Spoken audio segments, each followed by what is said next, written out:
Welcome to On Point by Target River, the podcast where strategy meets execution with a little fun. I'm your host, Brian, and each episode will break down what actually works in marketing, sales, and growth so you can stay sharp, focused, and always on point. Let's dive in. As a teenager, I had the opportunity to do Cub Scouts and Webelos and also Boy Scouts. And one of the merit badges that I earned was called Orienteering. Orienteering is around the concept of utilizing a compass to be able to find certain directions and points that you want to go towards and to navigate to that specific point, whether you've got to go through a forest, across a river, over a mountain range, or any other thing that might be between you and the point that you're going to.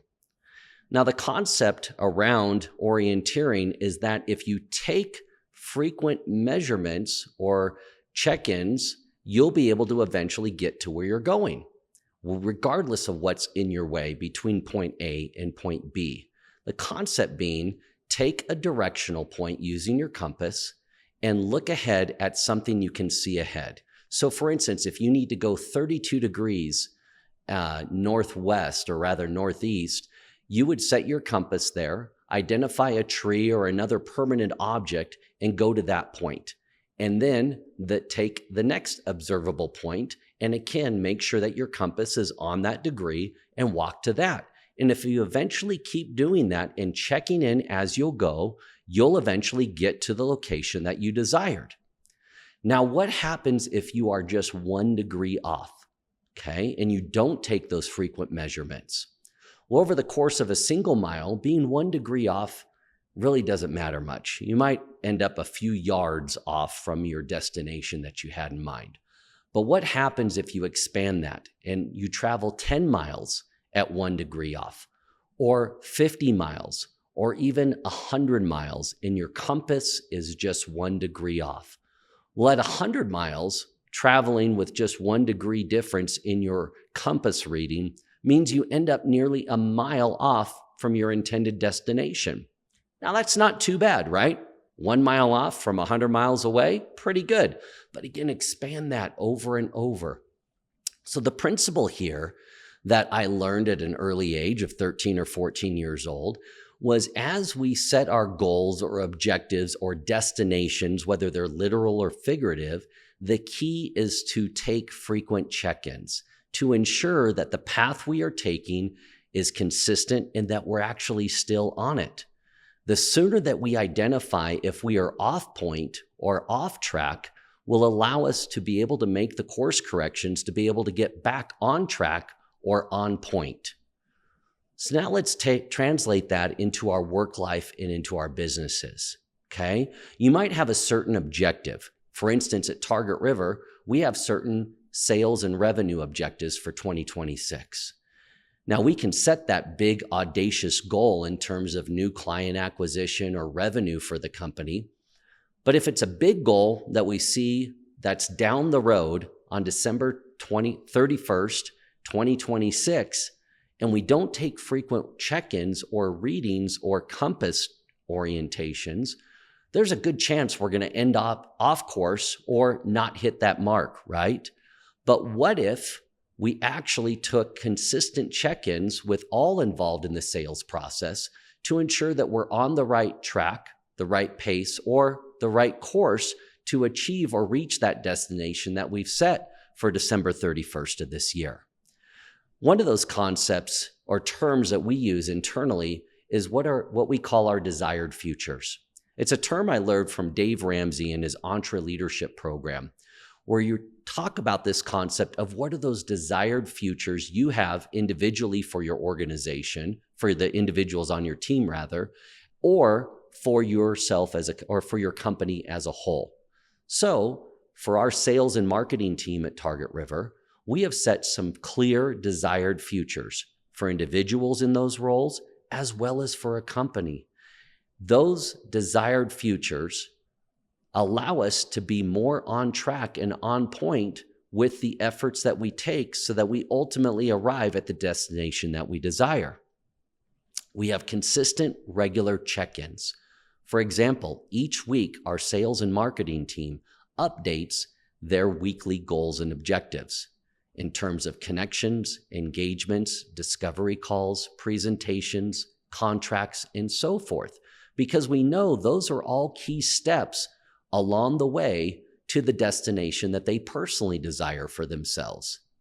Now, let's amplify that. And if we have several sales and marketing people, each taking consistent readings every single week on how they're doing towards their path of their own personal goals for December 31st, imagine the power as a company if we're all operating in that same standpoint and fashion, to be able to see and back into it. If this is our goal, how many potential customers do we need to interact with? How many of those interactions need to turn into a discovery call? How many need to turn into a presentation? And how many of those presentations need to turn into contracts in order for us to reach our goal or our destination? This is a newer concept for us in terms of our sales goals and efforts, but it's one that has been transformational for us. Again, because we are taking consistent readings, we are quicker to understand where we are on track or off track and are able to make course corrections either individually with certain individuals on the team or collectively as an entire sales and marketing team if we see that we as a group are off on a certain level or in a certain category. So we've been able to track this each week, each month. And of course, now I'm recording this in April. We've been able to look and see where we are in the first quarter of 2026. But it all goes back to that consistent reading. Oftentimes, have we looked and we set a goal, but we've realized, wow, we set too big of a goal.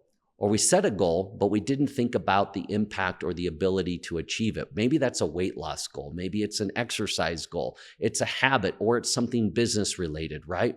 Maybe, as I've described, the sales efforts of your organization, the donations for your nonprofit. I know many times as a member of boards of nonprofits, we as a nonprofit might set a big, audacious fundraising goal for the year.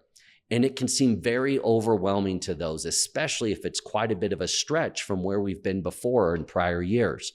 But what if we changed or shifted our mindset on that and looked and said, okay, in order to accomplish that big, audacious goal by the end of this year, what does it look like in bite-sized chunks, right? So if we looked and said, we want to raise $1 million this year for our nonprofit, and the most we've ever raised in the past is $400,000.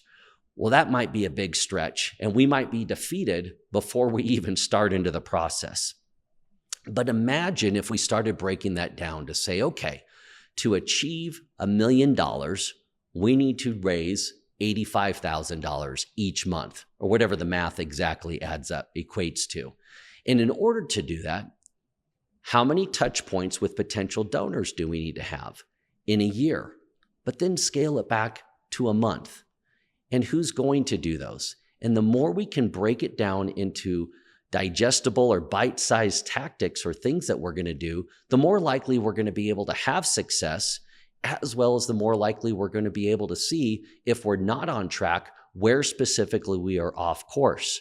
So back to Target River with our sales and marketing efforts, one of the things that we measure is each week, do our sales and marketing personnel do the minimum number of outreaches through LinkedIn, emails, phone calls, in-person visits, and so forth. It's a simple measurement of, did you hit your minimum numbers or not? And if you're not hitting those, well, it likely will translate into the fact that you might be off in the number of discovery calls you do, or the number of presentations that you help participate in and secure for the company. So again, because we have different ways that we're measuring and checking on a regular basis, it's allowing us to see where we need to make improvements. So as we went into the second quarter of this year, for instance, we were able to see that there were a couple of individuals that the key reason they were off was in their inconsistency in performing the weekly tasks. We have other individuals that are performing those, but not converting as many opportunities. So that's a different challenge or opportunity to work with. And then we have another individual who's been able to generate lots of presentations, but they haven't converted into contracts at the ratio that we'd like. So again, breaking these numbers down allows us to see where we need to make corrections, and are those company-wide corrections, or are those ones that are meant or intended for just specific individuals? Because not everybody's going to have the same challenge as other people are. So as we reflect on this today and bring it back to the title of the podcast, On Point with Target River, ensure that you are taking the right steps and the right consistent measurements so that you arrive on point to your destination, whether that's a sales destination, a donation one, a lead one, or any other means or KPI that you're going to measure your organization.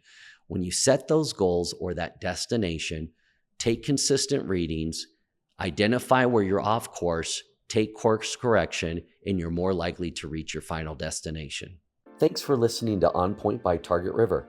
If you're ready to grow your organization with real strategy that generates meaningful results, visit targetriver.com and connect with our team today.